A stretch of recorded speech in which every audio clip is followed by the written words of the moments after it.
رسول اللہ صلی اللہ علیہ وسلم کا فرمان ہے کہ جس شخص نے دونوں عیدوں یعنی عید الفطر اور عید الاضحیٰ کی راتوں کو ثواب کا یقین رکھتے ہوئے زندہ رکھا تو اس کا دل اس دن نہ مرے گا جس دن لوگوں کے دل مردہ ہو جائیں گے۔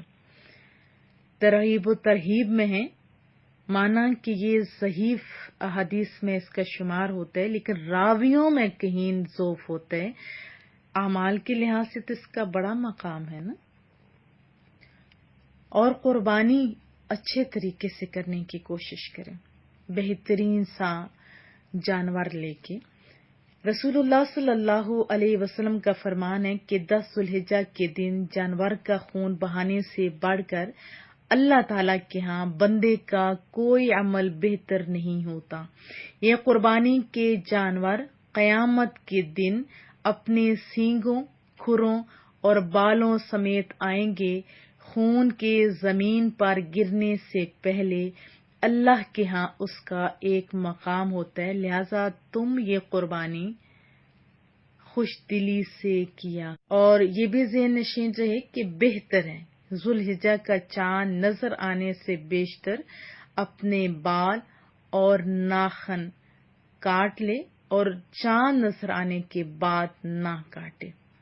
اگر کوئی کاٹ لے تو کوئی گناہ نہیں ہے، لیکن بہتر ہے جو قربانی دے رہا ہے یا نہیں دے رہا، دونوں چاند نظر آنے سے پہلے اپنے بال، ناخن وغیرہ تراش لیں، اور پھر جیسے قربانی دے چکے اس کے بعد اپنے کاٹ سکتے ہیں۔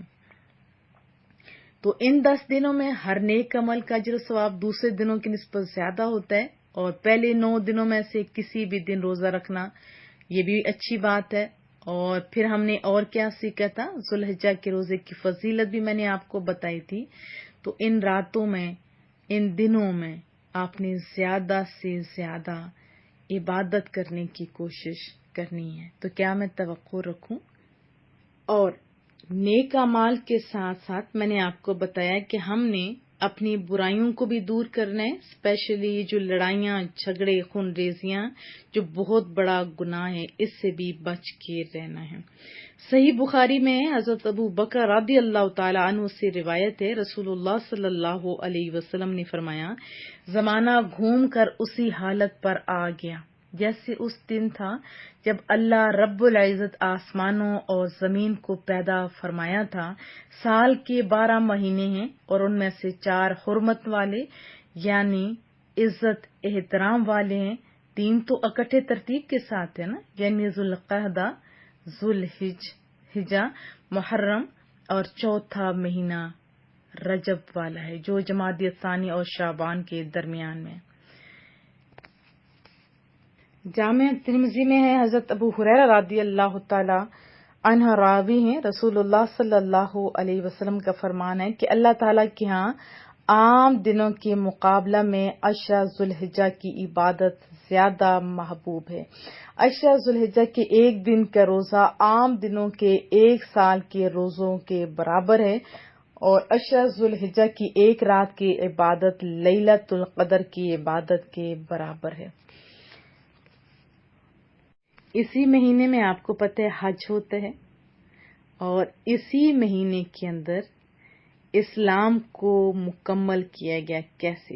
حدیث طیبہ میں ہے، حضرت عمر بن خطاب رضی اللہ تعالیٰ عنہ سے مروی ہے، ایک یہودی نے ان سے کہا، اے امیر المومنین، آپ کی کتاب قرآن کریم میں ایک آیت ایسی ہے، اگر وہ ہمارے اوپر یعنی دین یہود میں نازل کی جاتی تو ہم اس دن عید مناتے۔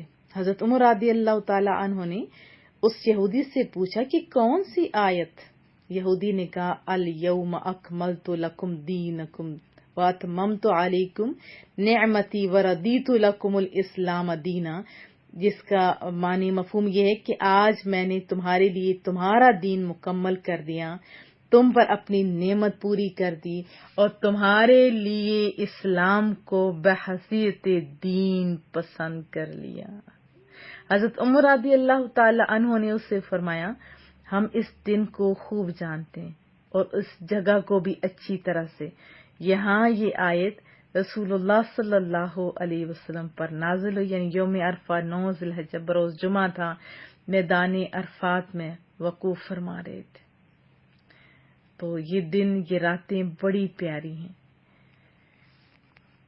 شعب الایمان للبہقی میں حضرت فضل بن عباس رضی اللہ تعالی عنہ سے روایت ہے کہ رسول اللہ صلی اللہ علیہ وسلم نے فرمایا، جو شخص عرفہ کے دن اپنی زبان کی، اپنے کانوں کی، اپنی آنکھوں کی حفاظت کرتا ہے تو اس دن سے لے کر دوسرے سال عرفہ کے دن تک اس کے گناہوں کو اللہ تعالی معاف فرما دیتا ہے۔